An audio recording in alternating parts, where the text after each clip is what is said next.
speaking about? What do you mean?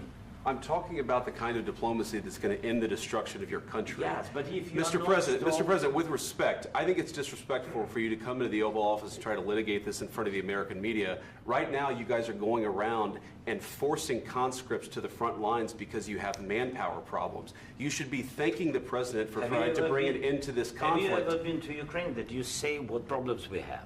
I have been to. Come once. I've actually watched and seen the stories, and I know what happens is you bring them on a propaganda tour, Mr. President. Do you disagree that you've had problems bringing people into your military? And do you think that it's respectful to come to the Oval Office of the United States of America and attack the administration that is trying to prevent the destruction of your country? A lot of questions. Let's start from the beginning. Sure. First of all, during the war, everybody has problems, even you, but you have nice ocean and don't feel now, but you will feel it in the future. God bless. You don't know that. God bless. God bless. You will not have a war. Don't tell us what we're going to feel. We're trying to solve a problem. Don't tell us what we're going to feel. I'm not telling you. Because you're in no position to dictate that. That's exactly what Remember you're doing. You're in no position to dictate what we're going to feel. We're going to feel very good. You will feel influence. We're going to feel very good and very strong. You will feel influence. You're right now not in a very good position. You've allowed yourself to be in a very bad position, and he happens to be right about it. From the very beginning of the war. You're not in a good position. You don't have the cards right now. With us, you start having cards. I'm not playing cards. Right now, you don't. You're playing cards. Mr. President. You're playing cards. Serious. You're gambling with the lives of millions of people. You're gambling with World War III. You're gambling with World War III.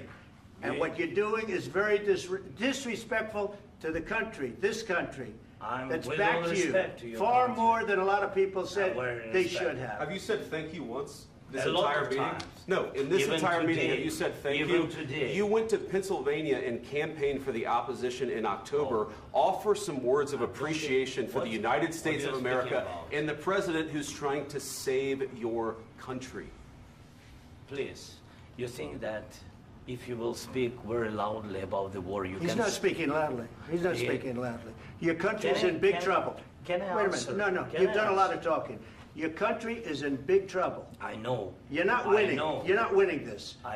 You have a damn good chance of coming out okay because of us. Mr. President, we are staying in our country, staying strong from the very beginning of the war. We've been alone, and we are thankful. I said thanks you haven't in been this alone. cabinet, you haven't been alone. In this cabinet. We gave you, through this stupid president, $350 billion. We gave you military equipment, and your men are brave, but they had to use our military. If you didn't have our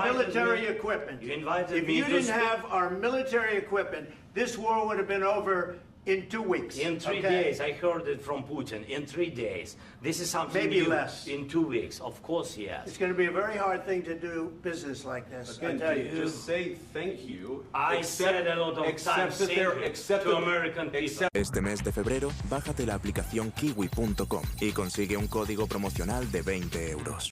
When you're wrong. We know that you're wrong. But you see, I think it's good for the American people to see what's going on. I understand, sir. I think it's very important. That's why I kept this going so long. You have to be thankful. You don't have the cards. Thankful. You're buried there. Your people are dying. You're running I low know. on soldiers. Listen, you're running low on soldiers. It would be a damn good thing. And then you tell us, I don't want a ceasefire. I don't want a ceasefire. I want to go, and I want this. Look. If you could get a ceasefire right now, I tell you, you take it so the bullets stop flying and your men stop getting killed. Of course, we want to stop the war. But you're saying you don't want a ceasefire. But I said to you, I want a ceasefire. With guarantees. Because you'll get a ceasefire faster than an agreement. Ask our people about ceasefire, what they think. That wasn't with me. That wasn't with me. That was with a guy named Biden, who was not a smart person. That was with Obama. It was your president. Excuse me. That was with Obama, who gave you sheets, and I gave you javelins. Yes. I gave you the javelins to take out all those tanks. Obama gave you sheets. In fact, the statement is, Obama gave sheets and Trump gave javelins. You got to be more thankful, because let me tell you, you don't have the cards. With us, you have the cards. But without us, you don't have any cards.